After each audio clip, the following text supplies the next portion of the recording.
Good, you okay? Not bad. 77 pound 3 pence, yeah? Yes, that's right, yes.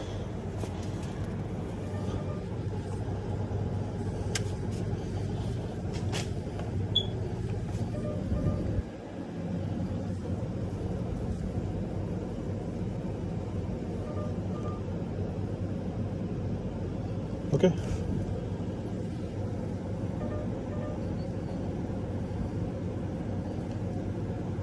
Doesn't work. Oh, there we go.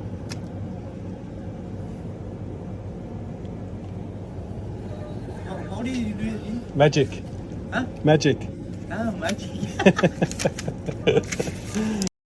This is an RFID chip. I have it implanted into my hand. The chip inside of my hand can open cabinets and doors. This does not work. Here is my ring. Does not work. Here's motion. Does not work. Here's my hand with nothing on it, nothing on my sleeve. Here's the chip. And it opens. Can you imagine yourself paying for things with the wave of your hand? European company WalletMore is selling what it says is the world's first entirely safe implant in your hand that can be used for contactless payments. The implant retails for about $215 US. About the size of a grain of rice, it uses near-field communication, or NFC, to transmit payment information. That's the same technology that allows you to make contactless payments using a smartphone. According to WalletMore, the tiny microchip and antenna are encased in naturally sourced material and do not require any kind of battery. But even if the implant is medically safe, it raises important questions about privacy, security, and trackability. This is just the beginning of where so-called biohacking will go in the near future. Are you ready for microchip implants to augment yourself?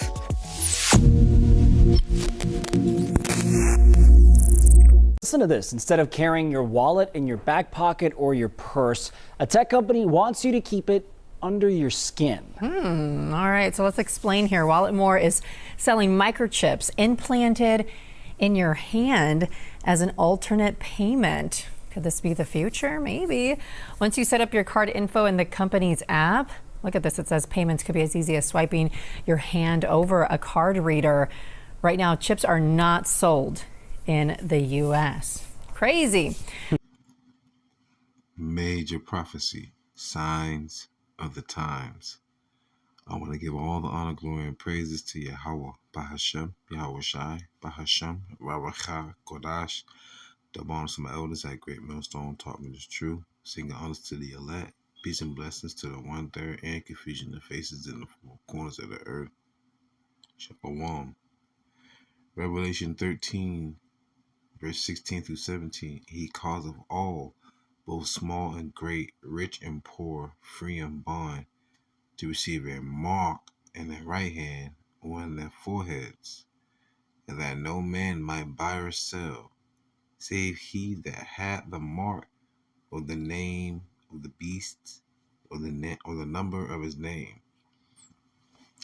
As you've seen in the beginning of this video, you've seen an individual walk into a convenience store, make a purchase with his hand. And there's another video where there's a company outside the United States where they literally say where you can put the C-hip in your hand and you don't have to carry around your wallet anymore. And then there's another video of a woman opening up a cupboard using just her hand, the swipe of her hand. And there are going to be some major prophecies going on. The three major prophecies. I'll say three. Number one, absolute civil unrest in America. America is the mystery whore Babylon. And in the book of Daniel, the 12th chapter, the first verse, it speaks of a day like no other. Okay? A day like no other. Where we're going to be like pilgrims in the world. I remember one of the last videos I made was taking care of your temple, your body.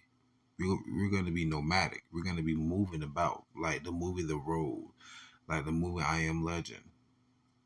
the book of Eli. You have to think about that mentality. That's what it's going to be like. So that's one of the other major prophecies, right? Matter of fact, let me get that. Okay, that's going to be a part of Jacob's trouble. This is Daniel chapter 12, verse 1. And at that time, shall Michael stand up. Michael is like the head of the archangels under YAHAWASHI. The great prince which standeth for the children of thy people. Who will that be? The Israelites. So-called Negro, Latinos, Native Americans, and confusion of faces. That's what it means by stand for the children of thy people. And there shall be a time of trouble, such as never was since there was a nation, even to that same time. And at that time thy people shall be delivered, everyone that shall be found written in the book. So there will be a time like no other, but the Lord is going to deliver his people, not like how he did out of Egypt. He's not coming to save every Israelite. He's only coming to save the elect, the remnant, right? So yeah, they're going to be complete anarchy out here. Women and children shall suffer the most. But a lot of men shall suffer as well. Because it all boils down to his will. Have you done his will? And if you haven't, you will not be able to resist his will of judgment. Now, they're going to try to make it mandatory, forcing people to get to see him. Meaning, you want to eat? You want to drink? Want to keep your lights on? Don't you have medical bills you have to pay for? You still need gas for your car. They're going to make it to where if you want to survive in this society, you must comply. You must capitulate. You must bow down. So that's what's going to really cause more anarchy. Think about the economy. The economy is just absolutely collapsing. The rest of the world saying the hell to America and the dollar. Let's make our own international monetary fund. Let's call it BRICS. Right?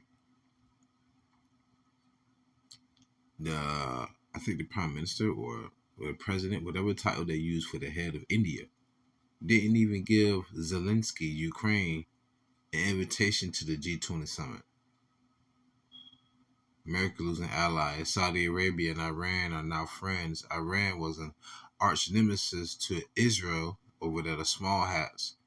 And the small hats are always getting funded money from America monthly. Remember the scripture says the least amongst the flock shall draw them out. The state of Israel, 1948 is the small hats over there going to draw America into a war with Iran. But see, Iran's not friends with Saudi Arabia, and Iran already been allies with Russia, and Russia and China are also allies as well. We talking about major moves, baby, chess moves. It's gonna lead to a lot. That's gonna lead to the collapse over here, right? And then not only are they gonna try and make people get the MOTB, right? Okay, they want not only do they want to monitor your monetary funds, they also want to monitor you. I've heard of cyanide being inside. So let's say you're unruly, you're uncooperative, insubordinate. Poof, crack it. Cyanide releases into your system and you just die. You just, I guess you all suffocate from the inside out. Crazy.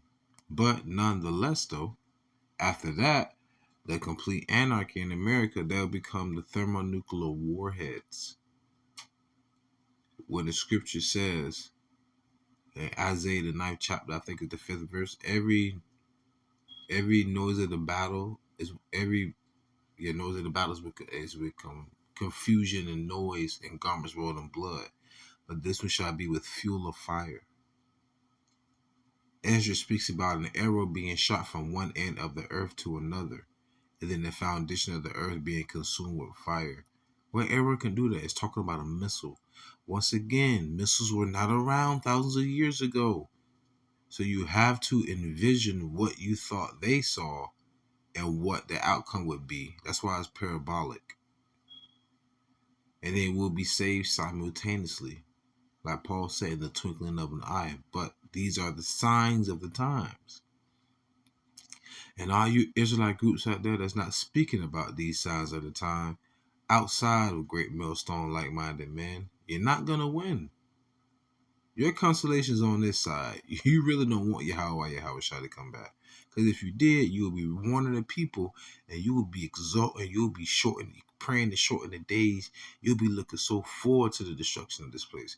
Because the destruction of this place comes back to the reconstruction of our people. Yeah. But nonetheless, Psalms 37:7. Rest in the Lord and wait patiently for him. Fret not thyself because of him who prospereth in his way, because of the man who bringeth wicked devices to pass. So we're gonna wait and rest in the Lord to save us. Remember what it says in Isaiah 65? It says, my servant shall eat, but you shall hunger. My servant shall my servant shall drink, but you shall thirst. My servant shall rejoice while you shall mourn and lament. Why? Because we didn't serve our own bellies. We didn't serve ourselves. We served YAHAWAH, YAHAWASHI. Hearken. Proverbs 12:2. A good man obtaineth favor of the Lord, but a man of wicked devices will he condemn. We're looking to obtain favor of the Lord. What's a good man? A man that has repented and rehearsing the righteous acts and telling his fellow man to do so. That's it. So I'm going to close out with this precept. Revelation chapter 3, verse 10 through 11. Because thou hast kept the word of my patience, the word. We kept this. We never put it aside.